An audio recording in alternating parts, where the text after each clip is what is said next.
Oh, hello there. It seems that you've found the fantasy library. Come in, come in. I'm Otter, and I'm tired of reading about straight people. Welcome to the Queer Book Club.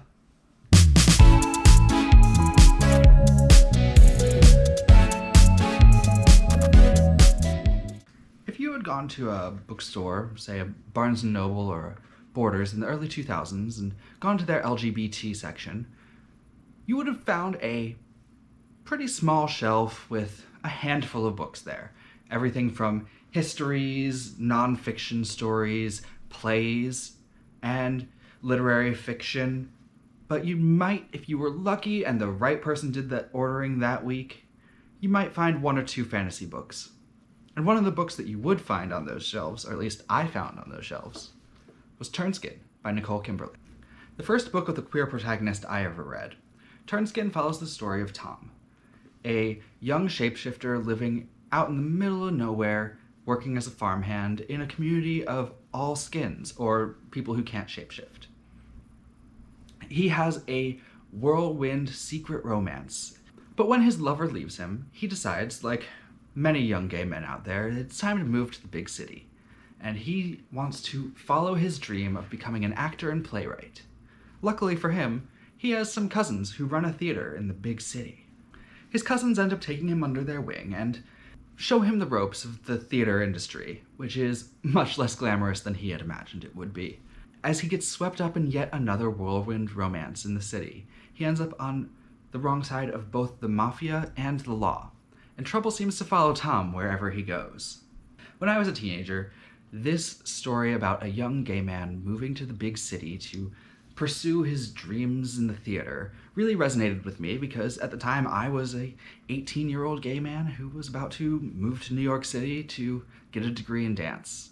Now looking back on it, a good 13 or so years later, this story still has some nostalgia for me. But unfortunately, there are parts of it that have not aged all that gracefully. Not only was this the first book I read with a queer protagonist, this was also the first time I ever read a non-binary character, which was fantastic representation, especially for 2008. But the way that that character was handled was done so poorly in retrospect that I'm surprised that I didn't find it offensive back then. I definitely do now. The character of Righteous is introduced by descriptors focusing on their secondary sex characteristics, their breasts and their large obvious bulge in their pants. Then we go from there to the author's voice using the pronoun it to describe them. Now, at the time in 2008, there were a handful of people that might have asked to be called it, but it was generally still considered something kind of offensive. From there, Kimberling goes on to use he-she. Not a slash, which would read as he or he/she, but he-she with the hyphen, which is, as far as I'm aware, only ever used as a slur. From there we go on, and Righteous specifically asks not to have gendered language used to describe them. The author has the character ask this, and then Kimberling goes out of her way to have Righteous's brother accidentally call them his brother, and then from then on, Righteous is male pronouns in the book. So immediately after having the character themselves ask not to be gendered, the author genders the character. And in the author's omniscient voice, refers to the character as male for the rest of the book. And that is extremely frustrating. To top it all off, Righteous is the picture of a caricature of the social justice warrior. And you can't help but feel that Kimberling is making fun of non-binary people, is making this caricature of a social justice warrior non-binary so that you take them less seriously. And it's frustrating as hell to read. And I almost DNF'd my reread on this a couple of times because of it. I am willing to give Nicole the benefit of the doubt because of much better handling of a trans character where you have without that character being present, our protagonist asserting, no, trans men are men, stop saying that they're not, basically.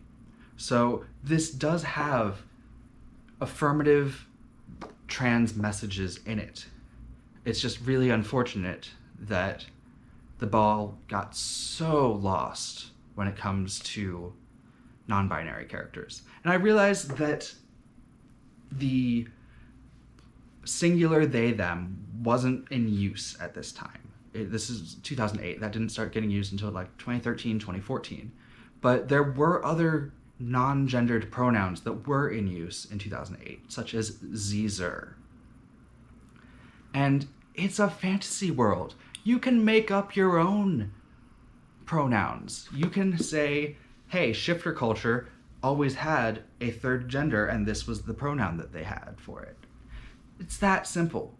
It's that simple to be respectful of people that way. But regardless, another thing that you can't help but overlook is the fact that this book is very clearly an allegory for racism. As someone who has not experienced or been on the receiving end of racism, I'm not the most qualified to talk about it. But I don't see very much nuance or depth to the discussion here. And maybe that's just 2021 vision looking at 2008 activism. I am not the best person to say on that, so I think I'm going to leave that aspect of it right there.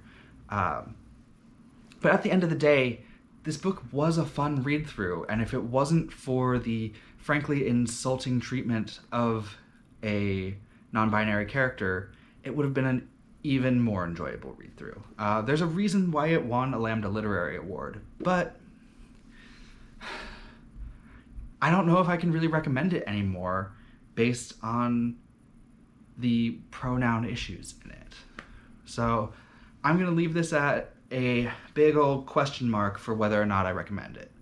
If you'd like to see a more in-depth, less rambling take on this book and many others, I have a website, utterlyfantastic.blog.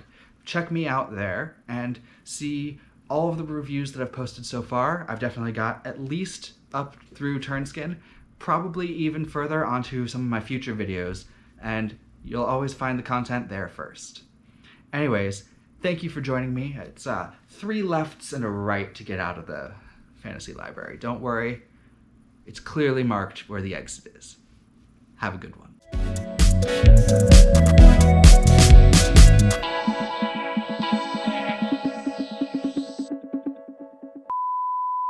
No, let's back it up.